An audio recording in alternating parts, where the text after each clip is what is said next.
Again, welcome and thank you all for joining today, taking the time out of your day to educate yourself and learn what you can do to be more informed on marijuana. My name, Justin McBride. I am a program manager here at DrugFreeAZKids.org. DrugFreeAZKids.org, we are a 501c3 nonprofit organization focusing on preventing and reducing underage drinking and drug use here in the state of Arizona. We do that by offering parent workshops, whether they be a one-time workshop or our series of active parenting workshops, which is 6 sessions long, which we present at a number of schools and community groups all across the valley here. And it really helps provide parents with the tools that they need to communicate better with their kids, to win cooperation, and in the end, use prevention strategies that have been shown to be successful in helping keep their kids safe. We also provide webinars like the one you're attending right now on a number of subjects, including synthetic drugs, marijuana, alcohol, dating violence and how that relates to substance abuse, and a number of other issues. You can always go to DrugFreeAZKids.org/webinars for a full list of our upcoming webinars that we have planned. I also send out updates to everybody who attended our past webinars about upcoming webinars as well, so you can be in the know of what we're getting ready to talk about in the upcoming months. A little bit about myself. As you can see here, there's some fun facts about me. I'm an Arizona native.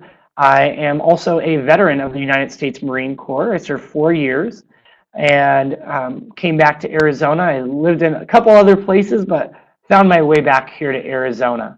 I really do have a passion for prevention and helping get information, tools, and resources in the hands of people that can help keep kids safe from the dangers of drugs and alcohol. It's a very big part of my life and a very big passion of mine.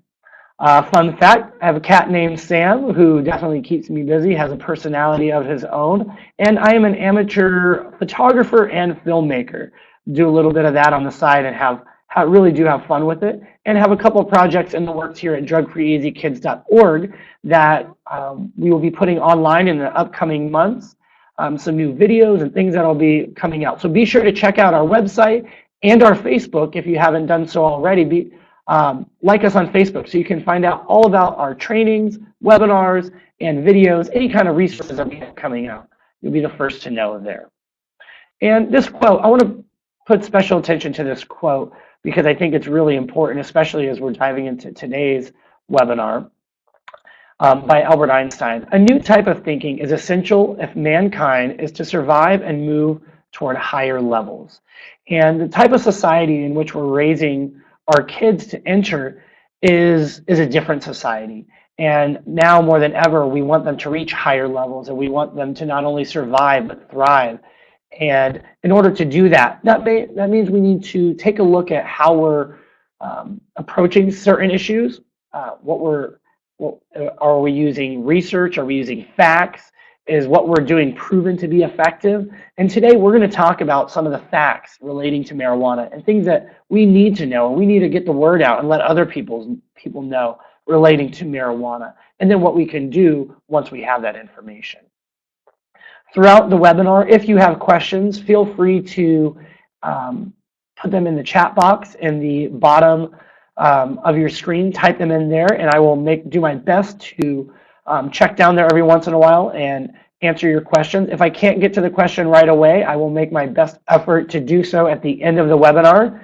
At the end of the webinar, once we hit 12:30, I should have the webinar completely wrapped up and time for question and answers after that. So anybody that wants to hang around after 12:30, I have as much time as you have to answer all of your questions.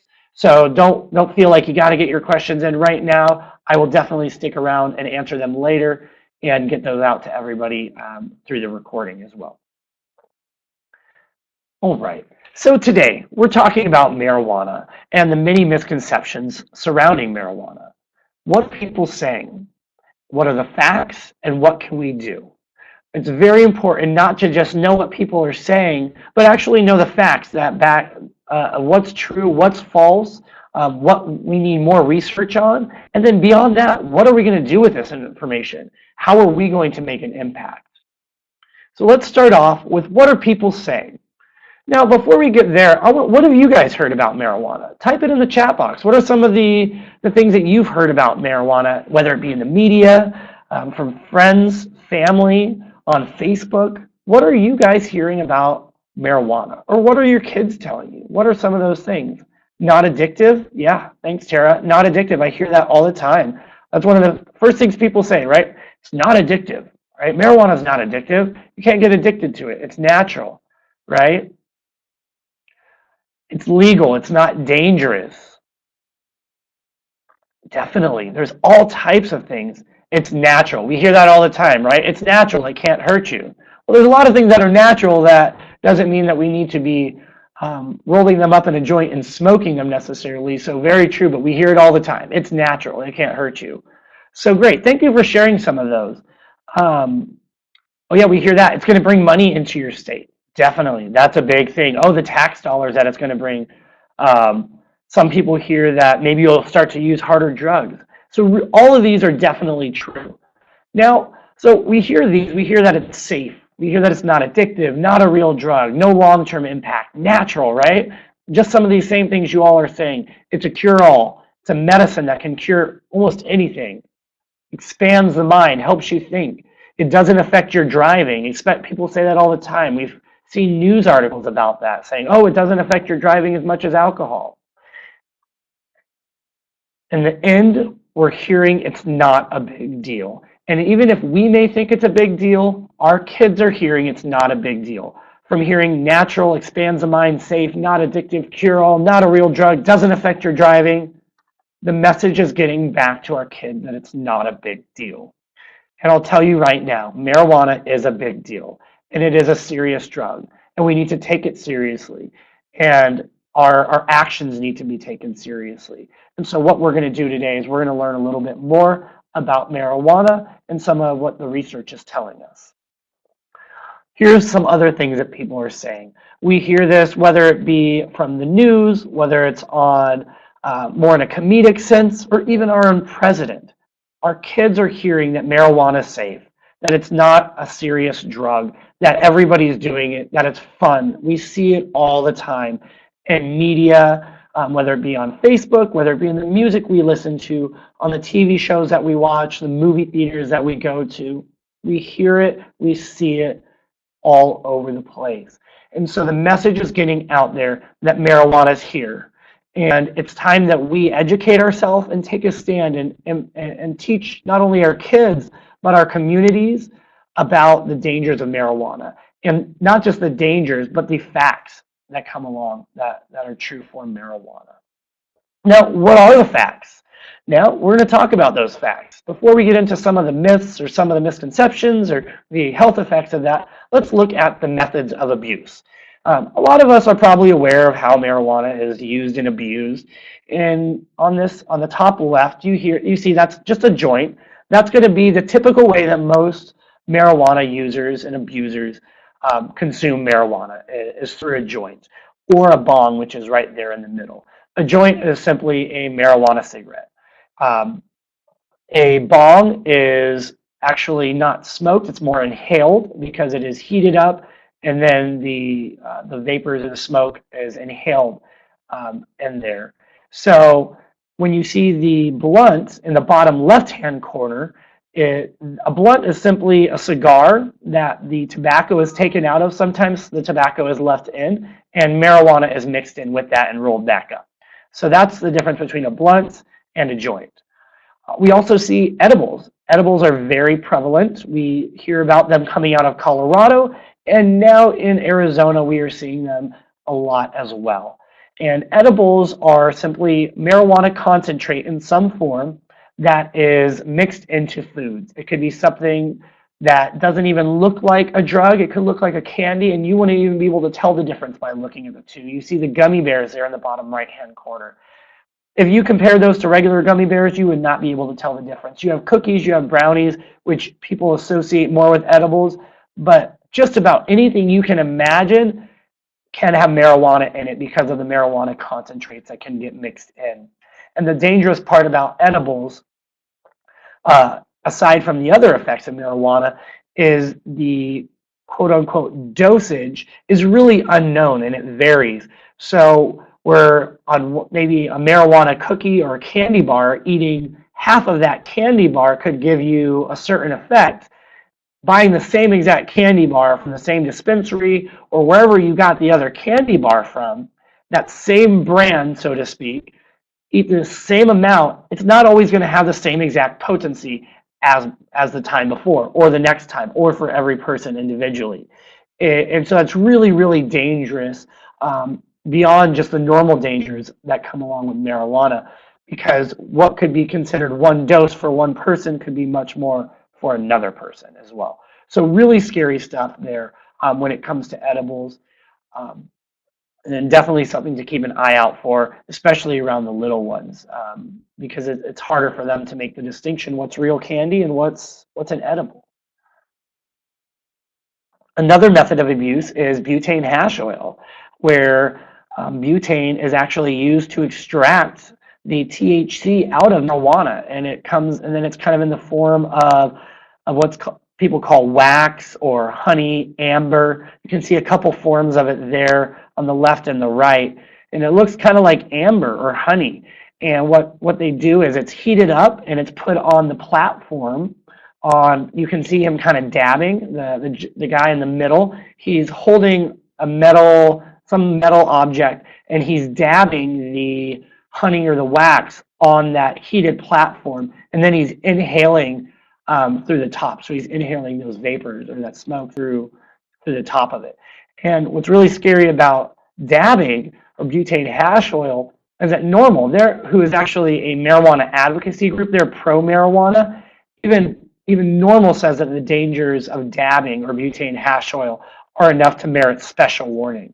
And this is a proponent of marijuana, keeping in mind that the same proponents that are encouraging increased access to the drug marijuana, which means increased access for people to be able to make things like butane hash oil.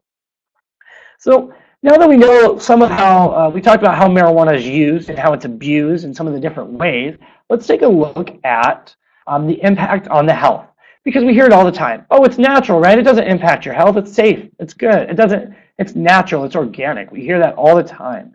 Well, studies are telling us and research is coming in that marijuana does impact the body. It does impact the brain. It does impact the lungs. It does impact the heart.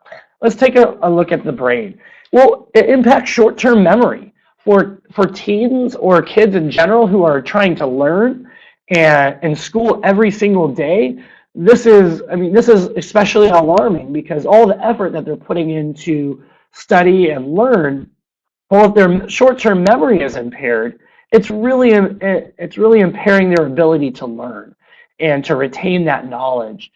And aside from the short-term memory, things like anxiety or paranoia are very common with marijuana, especially because there's different strains of marijuana, and as it becomes more accessible, people are looking for ways to set their strain apart from other strains of marijuana. So there's different processes that are done to the marijuana, different things that are sometimes applied to the marijuana, and that can really affect how that impacts a person's brain. And not everybody's going to be impacted the same way or the same way every time, which can lead to things like panic attacks.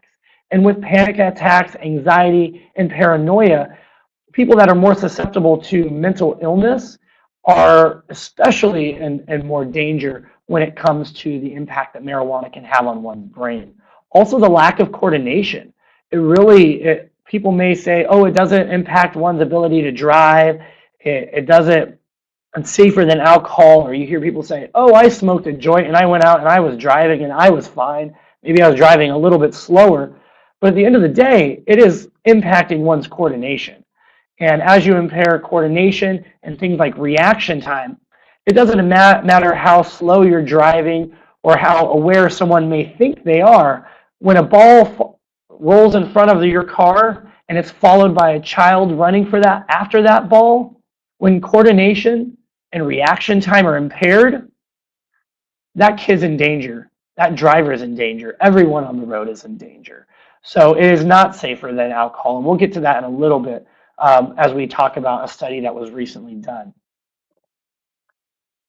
Now, let's look at the heart. The impact on the heart can be very scary. These are all true for people whether or not you have a heart condition or not. People that may have family history of heart conditions are at even more risk, and we know how prevalent heart disease can be among in our population now. And when you put all the other factors and about healthy lifestyles on top of that, it's even at more risk. But even with those aside, these are still risks on their own that are ones that we need to keep an eye out for.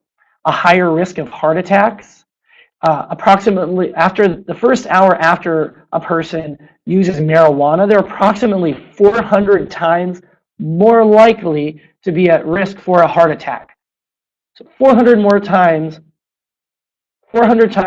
more at risk for a heart attack in that first hour. Those are really scary odds, and those are normally that's normally the time where one's judgment is even more impaired than normal during that first hour. So you put impairment plus the risk of a heart attack. So maybe somebody is making decisions that are not so smart and they're putting their body in harm's way. And then you have the risk of a heart attack, and you put those together. That's really scary stuff right there. Your irregular heartbeats, increased blood pressure, constriction of the blood vessels, chest pains. When we look at things like how it affects the brain, panic attacks, anxiety, paranoia, and then on top of that we put in things like chest pain. If somebody's paranoid and they're having a panic attack, and on top of that they have chest pains, that can lead them to make really drastic measures and do things that we would not normally do, that we would equate to maybe heartburn or indigestion or whatever it may be. But when you add in paranoia and things like chest pain and all of that, people panic and they do really dangerous things, whether it be getting in a car because they want to rush off to the hospital right away, or they do other drastic measures because of the effects that it has on their body, their brain, and their mental state. So other than the brain and the heart, we also have lungs. And the lungs, these impacts are typically with smoking marijuana. Edibles are not going to have these impacts, as likely to have these impacts, but keep in mind that the majority of marijuana users are abusing marijuana by smoking. So keep that in mind. When people say a lot of times, oh, well, it's only bad if you smoke it, or people say that all the time, oh, edibles aren't bad. But most people aren't just using edibles. Most people are either smoking or smoking and using other forms of marijuana, such as an edible.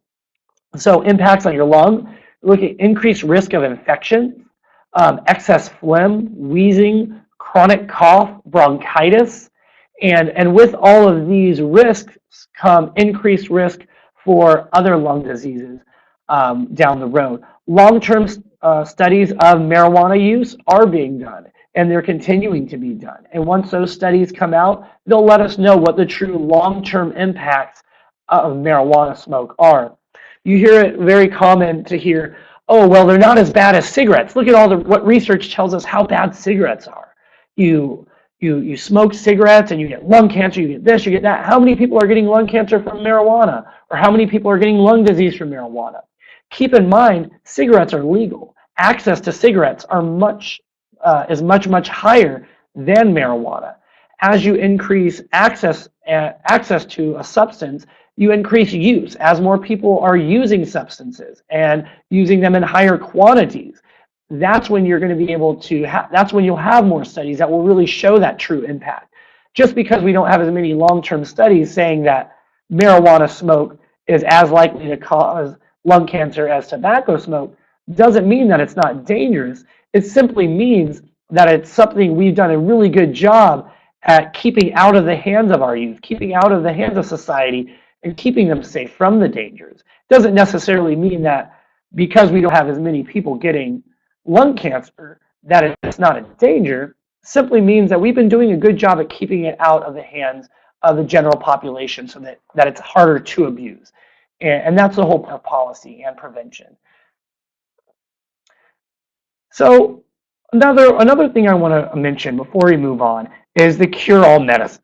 Medicine. We hear that marijuana is a cure-all medicine, right? That it can solve, that it can help cancer, it can help things like glaucoma and a number of other ailments. Well, it's important to remember that most major medical associations do not support the use of marijuana as it would come from a dispensary or what we call recreational use. That's not how it's supported. It's important to remember that there are forms of marijuana, the benefits of marijuana can be legally obtained using medicines like Marinol and other medications that have gone through the FDA process and are legal prescription medications. These are not smoked. They're not used in a bong. These are different. So there are options out there for marijuana use. More research needs to be done to learn the true impact, medical benefit of marijuana. Just like we have a benefit from drugs and things like opiates, but we don't have people going out that are using heroin. We don't have doctors prescribing heroin anymore. We know that that's not safe, that it's not consistent, it's not regulated. So what we do is the FDA, they look at drugs that take the benefits from these substances, they break them down, they look at what is really the benefit and what is the exact chemical composition that will have the greatest benefit with the least amount of risk possible. And it goes through an FDA process. And it's important to remember that. Most drugs, you don't have people going out on the corner selling Vicodin. You don't have a Vicodin doctor, because if you did, they lose their medical license. Also, we hear glaucoma. Glaucoma is one of the biggest things we hear, right? Glaucoma patients. Without marijuana, life would be unbearable. Marijuana is the only thing that they can use. Well, let me break that down for you, what they're talking about. With glaucoma patients, a lot of times they have a buildup of, what's interocular pressure. So the pressure in their eyes, it's really bad. It's really high, and it can be painful. Well, smoking marijuana can relieve that pressure. However, when one stops smoking marijuana, the pressure builds back up, and not just to the same extent, many times to a higher extent. And so in order for one to benefit from the use of marijuana helping their glaucoma, they would have to smoke marijuana essentially all day long, every day. And the negative health impact that comes along with that, we know how bad that would be, smoking anything that often and that much of your life. And that's why the National Glaucoma Society, they do not support the use of marijuana in that form for relieving interocular pressure. So we hear all these things about it being a cure-all medicine. And while marijuana may have medicinal benefit, it is not going to come from the use of smoking marijuana or from a dispensary on the corner. It's going to come from FDA trials and all types of research, so we can really know the true impact of marijuana and what components of marijuana can be beneficial. Not just from going out and saying, well, let's figure it out. That's not how we do things here in America. We have a system that's set up that allows us to test medications, to test foods, to let us know how safe things really are before we just start selling them and using them blindly. And then years down the road, we learn about the real impacts. Also look at cigarettes. Many years ago, cigarettes were marketed as being a way to relieve stress, and they can help you out, and they can make you a healthier person because less stress means you're more healthy. And look at what came from that. Same with alcohol and many other drugs. So there's a lot of research that is yet to be done on marijuana to know the true medicinal impact of it, but it will not, the true medicinal impact and benefit is not going to come from somebody growing it in their backyard and then selling it to be smoked. Because we know that any type of smoke inhaled through the lungs, common sense tells us that's not a good idea. So some more facts. Driving while stoned is much safer than driving drunk. This is something that came out from Time magazine. This was a study that was done by the National Highway Traffic Safety Administration. This is completely false. While the study is accurate, their interpretation of the study is completely false. The study is not saying that how they interpret it, that driving while stoned is safer. In fact, the study doesn't say anything about the term stoned. What it actually says is it says that we don't have enough research done yet to be able to accurately identify the levels of which someone is impaired by marijuana. What it's saying is that when we test for marijuana in somebody's system, we can recognize that they used marijuana at some point. And by it simply being in their system doesn't mean that they're going to be impaired to drive.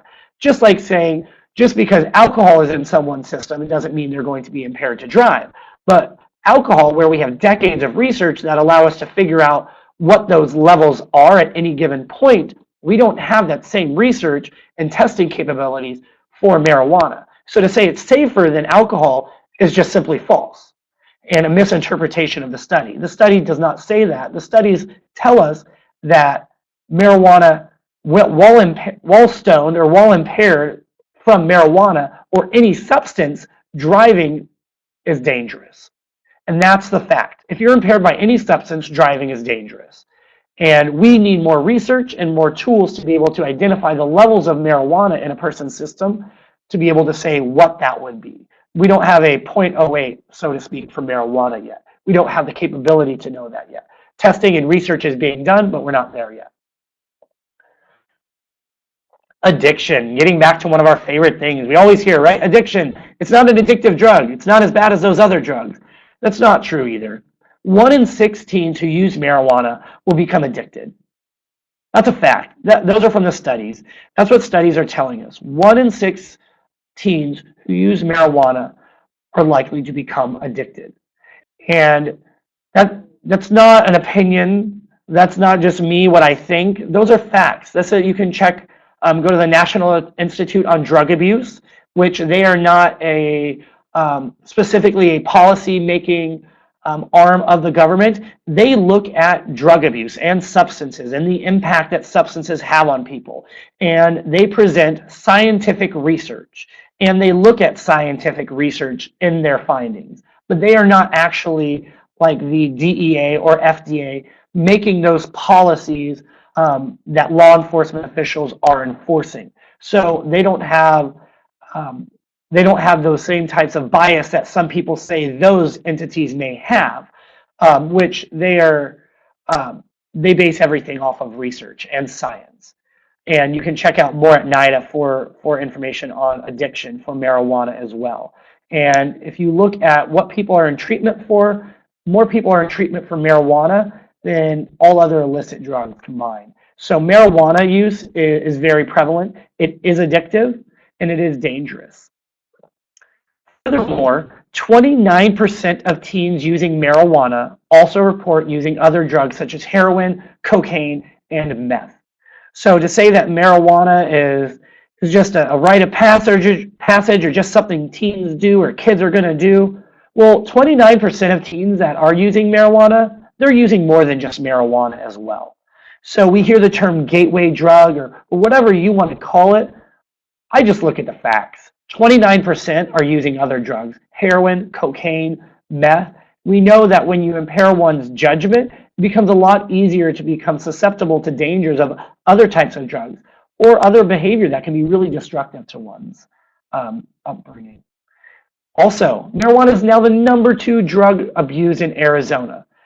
Previously, this was tobacco. Tobacco is now the #3 drug of choice, according to the Arizona Youth Survey, which is conducted by the Arizona Criminal Justice Commission. And #2, so as we're making strides in all types of substance abuse awareness and prevention with our teens, as these messages are coming out about marijuana and as there is increased access to marijuana, the tides are changing. So to say that legalizing marijuana or medicinal use of marijuana isn't impacting youth access or use is simply not true, and you can see from the statistics. More Arizona teens are using marijuana than tobacco. And keep in mind that marijuana is illegal. It's an illegal substance. Tobacco can be purchased in just about any gas station on the corner. Marijuana, not so easy. And if more kids are using marijuana at this rate, imagine if it were to be legalized for all types of use. Now, how does it impact somebody in long term? Well, studies have been done that show the long-term impact over 30 years of regular marijuana use. And it can lead to an IQ drop of up to 8 points on average. So that means some are much higher than that as well. So to say that there's no long-term impact and it doesn't impact the brain, you can see here also not true. And with all the facts that I'm talking about here today, you do see there are studies and research that I will send out after the webinar. I'm going to compile everything. I do have the sources at the bottom of the slides, but I know it's a lot of information to take in a half hour, so I will be forwarding all that information out to you as well. So you have the research and the reports and the statistics yourself. Youth using marijuana daily are 60% less likely to graduate. So it's impacting our kids' education, it's impacting their futures directly as well. So as we go through these statistics, it's clear to see that there are long-term impacts, there are health impacts, there is a potential for addiction. And as we increase access to marijuana, more teens are using. 14% of teens in Arizona are now 14% of teens using marijuana in Arizona report that they get their marijuana from somebody with a medical marijuana card. So as access to marijuana decreases in other areas and kids are getting less marijuana from those areas, the increase of marijuana access from medical marijuana card holders is increasing, thus making it really a challenge to keep marijuana out of the hands of our kids. And that's just a picture of the medical marijuana card that you may have heard about. Now, what do we do? Well, there is something you can do. You know the facts, and I'm going to send you all the research so you can learn in more depth all about marijuana and the real impacts and the research that is being done. Well, there is something that you can do. You can talk to your kids. You can encourage parents to talk to their kids, because kids who do talk to their parents about the dangers of drugs and alcohol are up to 50% less likely to use. So if we're not having those conversations, we're not getting that message across in the same way. And so it's really important looking at those. We look at all these statistics and how it can really be kind of depressing, and it can seem overwhelming that what are we going to do? But when you look at something as simple as up to 50% less likely to use simply by having conversations early and often on the dangers of drugs and alcohol, that should be really encouraging to you as an adult, a parent, whether you have kids yourself or you're an aunt or an uncle, or you care about young people. It's really important. So I see a question that says, of that percentage, how many youth have mental health issues? That was referring to the marijuana. Are we talking about the marijuana card holder, the 14%? Is that what we were referring to? If you could add that in, because I had a couple percentages up there, so I'm not too sure. The 60%? Let's see. Pull that back up. Which 60? Okay, are 60% less likely to graduate. I do not have the exact percentage of those with mental health issues, but that is not a study that was specific to just those with mental health issues. I will make sure to look into that. I will jot that down, and I can get that information out to you. Thank you very much for asking, because I don't have that information on hand, and I don't want to give misinformation. I want to give you the most accurate information that I do have. So I will check into that and let you know. Okay, so how do we talk to our kids, and what do we do? It's about clearly communicating expectations, having those conversations, having contracts in place, having family policies, having consequences in place to deal with those are very important. And on our website, we have tons of information at DrugFreeAZKids.org that you can use to help you clearly communicate those expectations with your kids, because it's really important that you not only talk to them, but you clearly communicate those expectations in the best way possible. That way you can also help them to build resiliency by listening to what they're saying with their words, with their actions, what they're seeing at school, and preparing them by role playing, having an emergency plan, having different things in place that when they are confronted with using marijuana, whether you're there or you're not there, whether it's in high school or in college, they're prepared to deal with that. And all of these things, building resiliency and clearly communicating expectations, can all be found on our website at DrugFreeAZKids.org. And if you go under where it says parents and talk with your kids, that's a specific area where you can really look at all of that information. So I would love to talk more, and I will continue to talk, but that is the meat and potatoes of our presentation today. I hope you all got something from it. I am going to take questions at this point, and as I start to take questions, on your screen you are going to see a survey that's going to pop up. It's going to ask questions. If you could please answer those questions, because these questions help us evaluate how we're doing in our webinars and with our programs, because we are supported by the Governor's Office of Children, Youth, and Families and the Arizona Parents Commission, which supports our program and enables us to bring webinars and workshops to parents all across the state at no charge to those parents and community members. So if you could please take a moment to answer those questions for me, and I'm going to go ahead and start taking questions from you now. And keep in mind, if you can't stick around, that's okay. This is all being recorded, and I will be posting this along with all the research and reports and everything that I use to compile this presentation within the next several days that you will all be getting. So let's move on to some questions.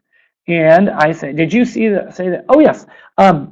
I will be sending out all of this information, not in the email as an attachment, but I will be sending a link to our website once all of the information is uploaded and on the website.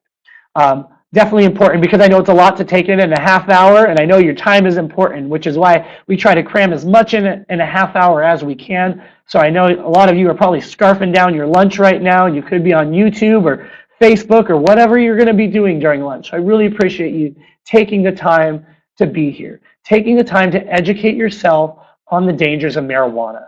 Because as we've seen today, marijuana is an addictive drug. Marijuana does have risks to one's health. It does have long-term impacts on our youth, on their education, their academic goals, and the success that our teens have.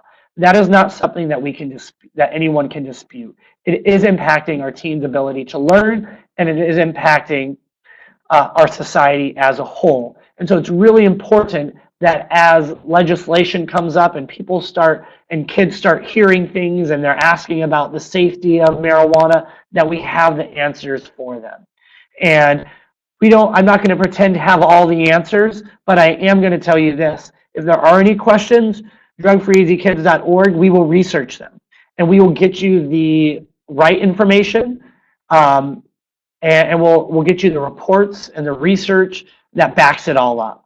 Because we're not here to incite fear. We're here to give you facts, and we're here to make you more knowledgeable and to teach you about what you can do to keep your kids safe.